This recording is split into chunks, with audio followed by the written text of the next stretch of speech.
Perkenalkan, nama saya Sasi Mutiara Erwinda dengan NIM 2301114059. Di sini saya akan menyampaikan ujian lisan dari mata kuliah Tata Kelola Kehutanan. Tata Kelola Kehutanan atau Forest Governance merupakan sistem pengelolaan hutan yang mencakup proses perumusan kebijakan, pengaturan, pelaksanaan, serta pengawasan yang melibatkan berbagai aktor seperti pemerintah, masyarakat, dan sektor swasta. Konsep ini menekankan pentingnya transparansi, akuntabilitas, penegakan hukum, serta partisipasi masyarakat dalam pengelolaan sumber daya hutan dalam kaitannya dengan prinsip pembangunan berkelanjutan.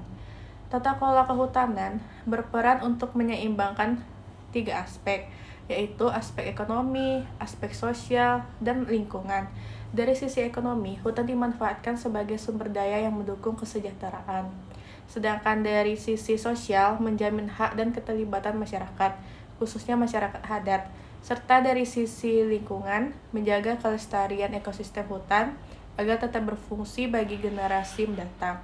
Di Indonesia, implementasi tata kelola kehutanan dapat dilihat melalui berbagai kebijakan, seperti program perhutanan sosial yang memberikan akses kelola kepada masyarakat, moratorium izin pembukaan hutan untuk menekan deforestasi sistem, verifikasi legalitas kayu untuk memastikan legalitas hasil hutan, serta program REDD+ yang bertujuan mengurangi emisi karbon. Dengan demikian, tata kelola kehutanan menjadi instrumen penting dalam mewujudkan pengelolaan hutan yang adil, efisien, dan berkelanjutan. Baiklah, pada soal nomor 2 yaitu dalam tata kelola kehutanan, aktor-aktor utama terdiri dari pemerintah, sektor swasta, masyarakat, dan lembaga swadaya masyarakat atau LSM yang masing-masing memiliki peran strategis dan saling berkaitan. Pemerintah berperan sebagai pembuat kebijakan, regulator, serta penegak hukum yang menentukan arah pengelolaan hutan. Sektor swasta berfungsi sebagai pelaku usaha yang memanfaatkan sumber daya hutan secara ekonomi, sehingga dituntut untuk menerapkan prinsip keberlanjutan masyarakat, khususnya masyarakat lokal dan masyarakat adat. Berperan sebagai pihak yang berinteraksi langsung dengan hutan dan memiliki kepentingan terhadap keberlanjutan sumber daya tersebut. Sementara itu, LSM berperan sebagai pengawas, independen, advokat lingkungan, serta fasilitator partisipasi masyarakat. Interaksi antar aktor ini sangat menentukan keberhasilan pengelolaan hutan. Kolaborasi yang sinergis dapat mendorong transparansi, akuntabilitas, dan keberlanjutan. Sedangkan konflik kepentingan, lemahnya koordinasi atau dominasi salah satu aktor dapat menyebabkan eksploitasi berlebihan, konflik lahan, dan kerusakan hutan. Oleh karena itu, diperlukan mekanisme tata kelola yang inklusif dan partisipasif, agar setiap aktor dapat berkontribusi secara seimbang dalam mencapai pengelolaan hutan yang berkeberlanjutan.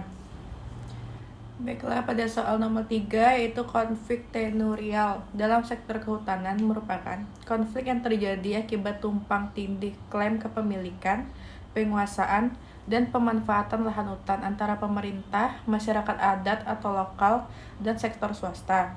Ini biasanya disebabkan oleh ketidakjelasan status hukum lahan, lemahnya pengakuan terhadap hak masyarakat adat, kebijakan yang bersifat top-down tanpa partisipasi masyarakat, serta ekspansi izin usaha seperti perkebunan dan konsesi hutan.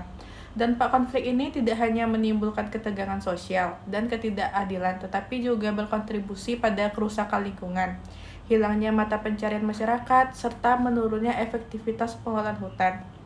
Dalam perspektif kebijakan publik, penyelesaian konflik tenurial memerlukan pendekatan yang komprehensif melalui reformasi kebijakan yang mengakui hak-hak masyarakat, penguatan kapasitas hukum, dan tata batas wilayah, serta peningkatan koordinasi antar lembaga. Selain itu, strategi